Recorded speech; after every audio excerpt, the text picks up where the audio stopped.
My dear students, welcome to online classes. So in the last two live classes, we have discussed the Ricardian theory of international trade. So even today's classes, we have studied about the criticism of the theory. ಆತ್ಮೀಯ ವಿದ್ಯಾರ್ಥಿಗಳೇ, ಹಿಂದಿನ live ತರಗತಿಗಳಲ್ಲಿ online live ತರಗತಿಗಳಲ್ಲಿ ನಾವು David recorder ಅವರ ಅಂತಾರಾಷ್ಟ್ರೀಯ ವ್ಯಾಪಾರ ಸಿದ್ಧಾಂತವನ್ನು ಸವಿಸ್ತಾರವಾಗಿ ತಿಳಿದುಕೊಂಡಿರ್ತಕ್ಕಂಥದ್ದು. ಇವತ್ತಿನ ಒಂದು ತರಗತಿಯಲ್ಲಿ ಆ ರಿಕಾರ್ಡರ್ ಅವರ ಅಂತಾರಾಷ್ಟ್ರೀಯ ವ್ಯಾಪಾರ ಸಿದ್ಧಾಂತದ ವಿಮರ್ಶೆಯನ್ನು ಕುರಿತು ಚರ್ಚಿಸ್ತಾ ಇರ್ತಕ್ಕಂಥದ್ದು.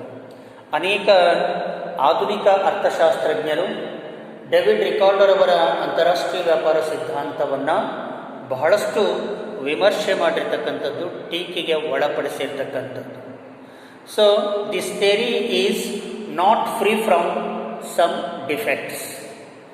ಇನ್ particular it has been the several times criticized by the Bertil Ohlin and Frank D.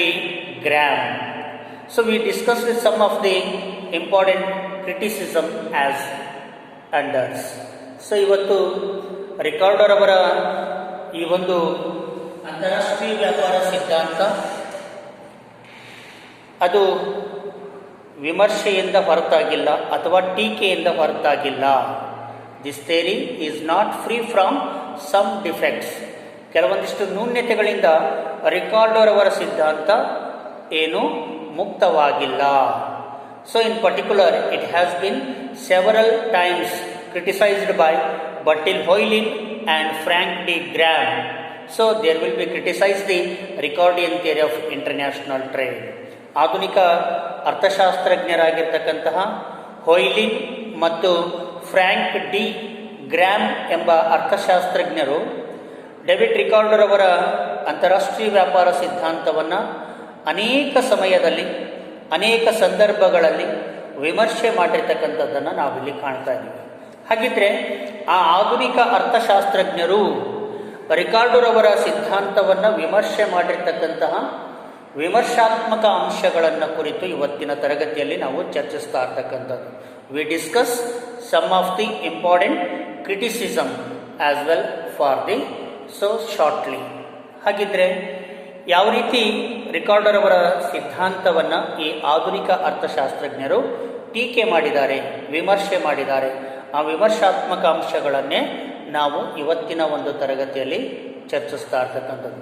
The first criticism point, first critic point is unrealistic assumption of labour cost. ಇಲ್ಲಿ ಶ್ರಮದ ವೆಚ್ಚದ ಪರಿಕಲ್ಪನೆ ಅನ್ನೋದೇನಿದೆಯಲ್ಲ, ಇದು ಅಸಮಂಜಸವಾದುದು ಎಂಬುದು ವಿಮರ್ಶಕರ ವಾದವಾಗಿರ್ತಕ್ಕಂಥದ್ದು. First critic point is unrealistic assumption of labour cost. The most severe criticism of the comparative advantages. Doctrine is based on the labor theory of value. ಇವತ್ತು ರಿಕಾರ್ಡರ್ ಅವರ ಅಂತಾರಾಷ್ಟ್ರೀಯ ವ್ಯಾಪಾರ ಸಿದ್ಧಾಂತ ಕೇವಲ ಶ್ರಮ ಎಂಬ ವೆಚ್ಚದ ಆಧಾರದ ಮೇಲೆ ಪ್ರತಿಪಾದಿಸಲ್ಪಟ್ಟಿರ್ತಕ್ಕಂಥದ್ದು, ಇತರೆ ವೆಚ್ಚವನ್ನು ಪರಿಗಣಿಸಿಲ್ಲ ಎಂಬ ವಾದ ಆಧುನಿಕ ಅರ್ಥಶಾಸ್ತ್ರಜ್ಞರದು. The severe criticism of the comparative advantage doctrine is based on the labor theory of value. In calculating production cost, it takes only a labor cost and neglect non-labor costs. The involved in the production commodities, this is highly unrealistic. ಇಲ್ಲಿ ಆಧುನಿಕ ಅರ್ಥಶಾಸ್ತ್ರಜ್ಞರಾಗಿರ್ತಕ್ಕಂಥ ಹೋಯ್ಲಿನ್ ಮತ್ತು ಹೆಕ್ಸ್ಚರ್ ಎಂಬ ಅರ್ಥಶಾಸ್ತ್ರಜ್ಞರು recorder ಅವರ ಸಿದ್ಧಾಂತವನ್ನು ವಿಮರ್ಶೆ ಮಾಡ್ತಾರೆ. ತಮ್ಮ ಸಿದ್ಧಾಂತವನ್ನು ವಿಶ್ಲೇಷಣೆ ಮಾಡಬೇಕಾದ್ರೆ ಉತ್ಪಾದನೆಯಲ್ಲಿ, ಸರಕುಗಳ ಉತ್ಪಾದನೆಯಲ್ಲಿ ಶ್ರಮದ ವೆಚ್ಚವನ್ನು ಮಾತ್ರ ಪರಿಗಣಿಸಿದ್ದಾರೆ, ಶ್ರಮವನ್ನು ಹೊರತುಪಡಿಸಿ ಇತರೆ ವೆಚ್ಚಗಳನ್ನು ಪರಿಗಣಿಸಿಲ್ಲ. ಆದರೆ ಯಾವುದೇ ಸರಕನ್ನು ಉತ್ಪಾದನೆ ಮಾಡಬೇಕಾದ್ರೆ ಅನೇಕ ರೀತಿಯ ವೆಚ್ಚವನ್ನು ಭರಿಸಬೇಕಾಗುತ್ತೆ. ಆದರೆ ರಿಕಾರ್ಡರ್ ಅವರು ತಮ್ಮ ಸಿದ್ಧಾಂತದಲ್ಲಿ ಕೇವಲ ಶ್ರಮ ಎಂಬ ವೆಚ್ಚವನ್ನು ಮಾತ್ರ ಪರಿಗಣಿಸಿದ್ದಾರೆ. ಇದು ಬಹಳಷ್ಟು ಅಸಮಂಜಸವಾಗಿರ್ತಕ್ಕಂತಹ ಒಂದು ಸಿದ್ಧಾಂತ, ಸತ್ಯಕ್ಕೆ ದೂರವಾದಂತಹ ಸಿದ್ಧಾಂತ ಅನ್ನೋದು ವಿಮರ್ಶಕರ ವಾದವಾಗಿರ್ತಕ್ಕಂಥದ್ದು ಅನ್ನೋದು. And second critic point is no similar taste. So ಇಲ್ಲಿ ರಿಕಾರ್ಡರ್ ಅವರ ಸಿದ್ಧಾಂತದ ಕಲ್ಪನೆ ಏನು ಅಂತಂದರೆ, ಎರಡೂ ದೇಶಗಳ ಅಭಿರುಚಿ ಏನಾಗಿರುತ್ತೆ, ಒಂದೇ ರೀತಿ ಇರುತ್ತೆ ಅನ್ನೋದು ರಿಕಾರ್ಡರ್ ಅವರ ಅಭಿಪ್ರಾಯವಾಗಿರ್ತಕ್ಕಂಥದ್ದು. ಯಾಕಂದರೆ ನಾವು ರಿಕಾರ್ಡರ್ ಅವರ ಕಲ್ಪನೆಗಳಲ್ಲಿ ನಾವು ಗಮನಿಸಿದ್ದೀವಿ, there are similar taste in both the countries, England and Portugal.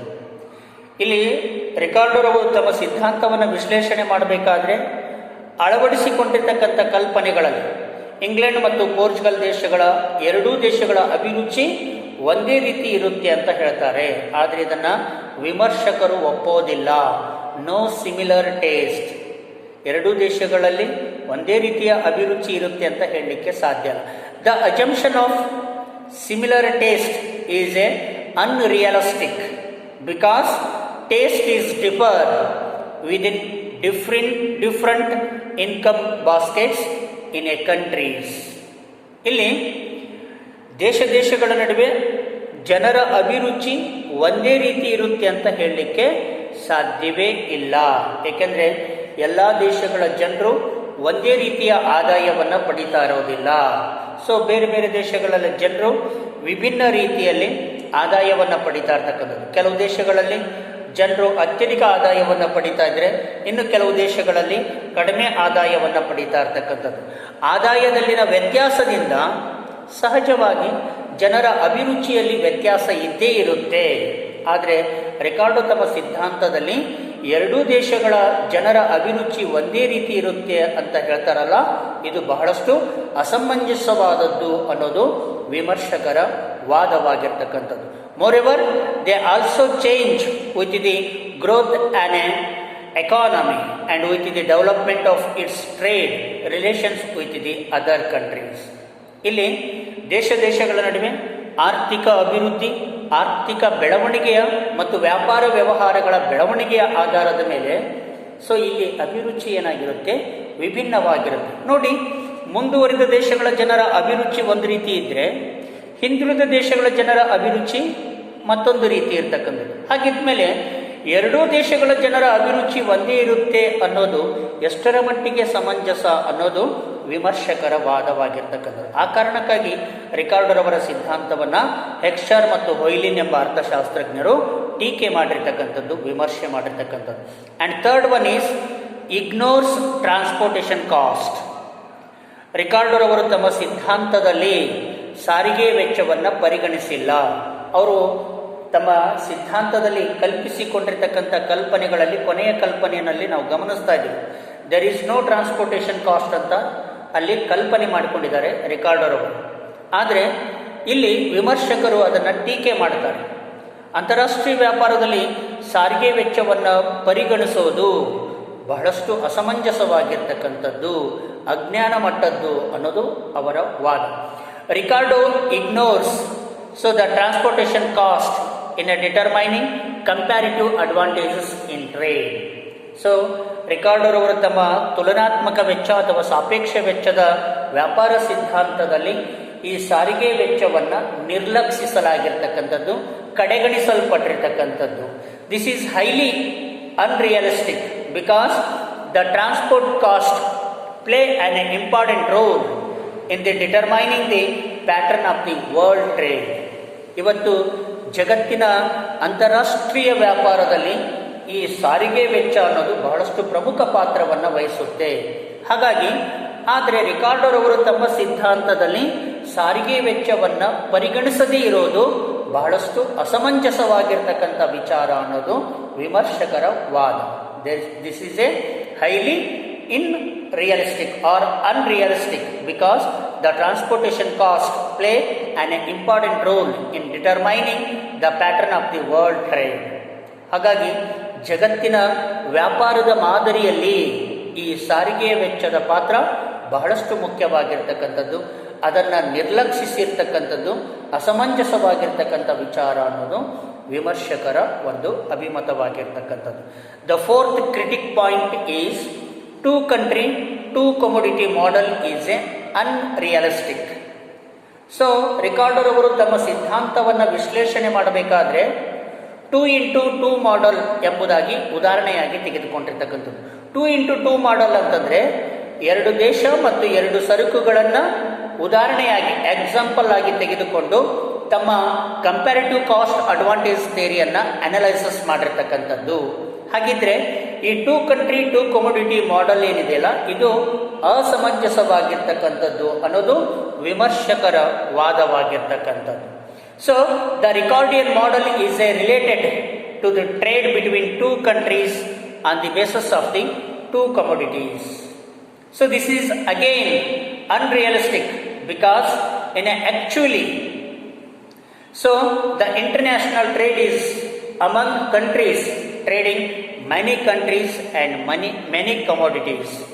ಇವತ್ತು ಅಂತಾರಾಷ್ಟ್ರೀಯ ವ್ಯಾಪಾರ ಅಂತಂದರೆ ಕೇವಲ ಎರಡು ದೇಶ ಎರಡು ಸರಕುಗಳಿಗೆ ಮಾತ್ರ ಸೀಮಿತವಾಗಿಲ್ಲ.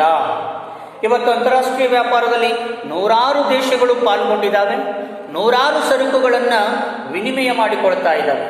ಹಾಗಿದ್ಮೇಲೆ ರಿಕಾರ್ಡರ್ ಅವರು ತಮ್ಮ ಅಂತಾರಾಷ್ಟ್ರೀಯ ವ್ಯಾಪಾರ ಸಿದ್ಧಾಂತವನ್ನು ವಿಶ್ಲೇಷಣೆ ಮಾಡಬೇಕಾದ್ರೆ ಕೇವಲ ಎರಡು ದೇಶಗಳು ಎರಡು ಸರಕುಗಳನ್ನು ಮಾತ್ರ ಪರಿಗಣಿಸಿಕೊಂಡು ತಮ್ಮ ಸಿದ್ಧಾಂತವನ್ನು ವಿಶ್ಲೇಷಣೆ ಮಾಡಿರೋದು ಬಹಳಷ್ಟು ಅಸಮಂಜಸವಾಗಿರ್ತಕ್ಕಂಥದ್ದು ಅನ್ನೋದು ವಿಮರ್ಶಕರ ವಾದ. ಹೀಗೆ ಇನ್ನೂ ಅನೇಕ ವಿಚಾರಗಳ ಅಡಿಯಲ್ಲಿ ಆಧುನಿಕ ಅರ್ಥಶಾಸ್ತ್ರಜ್ಞರು ರಿಕಾರ್ಡರ್ ಅವರ ಈ ಅಂತಾರಾಷ್ಟ್ರೀಯ ವ್ಯಾಪಾರ ಸಿದ್ಧಾಂತವನ್ನು ವಿಮರ್ಶೆ ಮಾಡಿರ್ತಕ್ಕಂಥದ್ದು. ಉಳಿದಂತಹ ವಿಮರ್ಶಾತ್ಮಕ ಅಂಶಗಳನ್ನು ನೆಕ್ಸ್ಟ್ ವಿಡಿಯೋದಲ್ಲಿ ನಾವು ಚರ್ಚಿಸೋಣ. Okay, thank you.